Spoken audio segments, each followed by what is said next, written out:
চট্টগ্রাম বন্দরে সরকারি চাকরি দেওয়ার আশ্বাস দিয়ে প্রায় ৫ লক্ষ টাকা আত্মসাৎ এবং পরে মিথ্যা মামলা দিয়ে হয়রানির অভিযোগে সংবাদ সম্মেলন করেছে ভুক্তভোগী রাকাশ দাস ও তার পরিবারের সদস্যরা। বুধবার ২০ মে বিকেলে নগরীর চট্টগ্রাম একাডেমি হলে আয়োজিত সংবাদ সম্মেলনে লিখিত বক্তব্য পাঠ করেন ভুক্তভোগী রাকাশ দাস। লিখিত বক্তব্যে তিনি অভিযোগ করেন, স্বেচ্ছাসেবক দল নেতা ও আন্তর্জাতিক মানবাধিকার সংস্থা আইনি সহায়তা কেন্দ্র আশোক ফাউন্ডেশনের চট্টগ্রাম বিভাগীয় কমিটির সাধারণ সম্পাদক রনি মিত্র প্রকাশ অ্যালেক্স রনি তাকে চট্টগ্রাম বন্দরে সরকারি চাকরি পাইয়ে দেওয়ার আশ্বাস দেন। এই আশ্বাসের ভিত্তিতে ধাপে ধাপে তার কাছ থেকে প্রায় ৫ লক্ষ টাকা নেওয়া হয়। রাকাশ দাস বলেন, দীর্ঘদিন অপেক্ষার পরও চাকরির কোনো ব্যবস্থা করা হয়নি। পরে টাকা ফেরত চাইলে অভিযুক্ত ব্যক্তি নানা টালবাহানা শুরু করেন। এক পর্যায়ে তাদের বিরুদ্ধে মিথ্যা মামলা দায়ের করে হয়রানি করা হচ্ছে বলেও তিনি দাবি করেন। এছাড়া ভয়ভীতি ও বিভিন্ন ধরনের হুমকি দেওয়া হয়েছে বলেও সংবাদ সম্মেলনে অভিযোগ করা হয়। সংবাদ সম্মেলনে ভুক্তভোগী পরিবারের সদস্যরা বলেন, চাকরির আশায় তারা সর্বস্ব হারিয়েছেন। বর্তমানে তারা চরম মানসিক ও আর্থিক সংকটে রয়েছেন। তারা ঘটনার সুষ্ঠু তদন্ত, দায়ীদের বিরুদ্ধে আইনগত ব্যবস্থা গ্রহণ এবং প্রতারণার মাধ্যমে নেওয়া অর্থ ফেরতের দাবি জানান। মিত্রর সাথে আমার মামার মাধ্যমে ওনার সাথে পরিচয় হয়। উনি পরিচয় হওয়ার পরে আমার মামা থেকে জিজ্ঞেস করতেছে, মানে তোমার বাগিনে কি করে? তো উনি বলতেছে একটা গার্মেন্টসে ছোট্ট একটা চাকরি করে। তো বলতেছে যে একটা সরকারি চাকরি আছে, ওটা কি করবা? তো আমার মা বলতেছে কি চাকরি? বলতেছে এই বন্দরের একটা ইলেকট্রিশিয়ানের চাকরি চাকরি তো বলতেছে, আমরা বলতেছি হ্যাঁ ঠিক আছে, করা যায়। এখন কি আসু বিষয়? তো বলতেছে যে ৫ লক্ষ টাকা মানে ঘুষ লাগে, ৫ লক্ষ টাকার মতো লাগবে।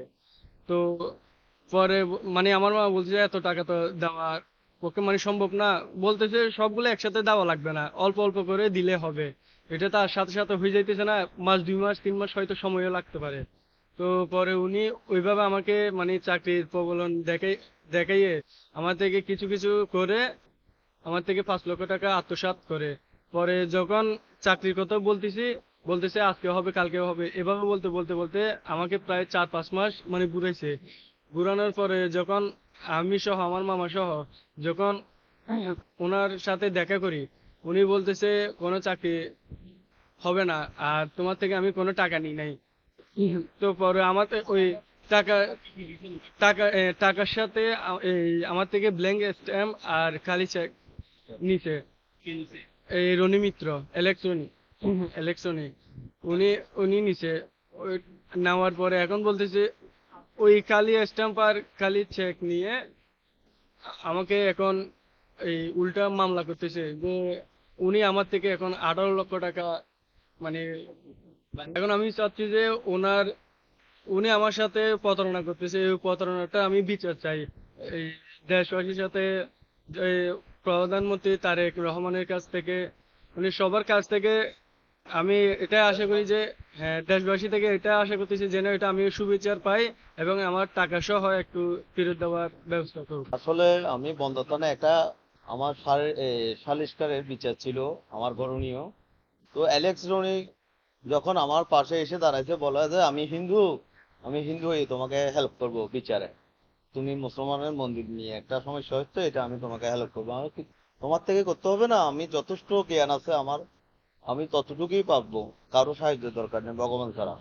তো বলে যে না, তোমার পিছনে এটাকে। আমি বলি যে এটা আমার বাইক নেই। তো আমি আমার কাজে লিপ্ত আছি, এসআইদের সাথে শিপনের সাথে আমার বাড়াবাড়ি বাকবিতন্ড হচ্ছে। তারপর এক পর্যায়ে যাইয়া আমি ওসি সাহেবের এখানে ঢুকে পড়ি। ওসি সাহেব বলে যে বিচারটা আমার পক্ষেই দিছিল, কিন্তু ওই সময়ে মাঝখানে গ্যাপের মধ্যে দিয়ে রনি ঢুকে আমার বাইকনাকে বিভিন্ন প্রলোভন দেখিয়ে ওর নাম্বার নিচ্ছে।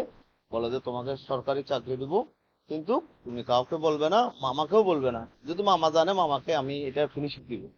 হ্যাঁ, ফিনিশিং দিচ্ছে। বলে যে এ বলে দিছে, তবুও আমাকে মামা আমাকে চাকরি দিবে। মামা চাকরি দিবে। এখন অনেক সিটপাত আছে, এগুলো না করে আপনি যদি পারেন ২,০০০-৫,০০০ টাকা দিয়ে একটা টেম্পোরারি চাকরি দেন, ক্যাজুয়াল চাকরি দেন বন্দরে। আমি জানি ক্যাজুয়াল চাকরি আছে বন্দরে, পিউনের চাকরি বলেন, এই শ্রমিকের চাকরি বলেন। কিন্তু দেখা গেছে যে উনি এগুলো বলে মিথ্যা প্রলোভন দিয়ে বাইকনার থেকে কিভাবে টাকাটা নিবে, বাইকনাকে ফোন নাম্বার টাম্বার নিছে। এখন ফোন নাম্বার দিছে যে আমাকে বলে নাই।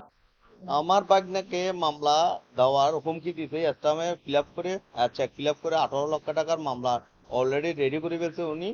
এখানে আমাকেও করে রাখছে, আমি যেন তার হাত থেকে যেন রেহা না পাই, আমিও মামলার আসামি করে ফেলছি রনি, অ্যালেক্স রনি।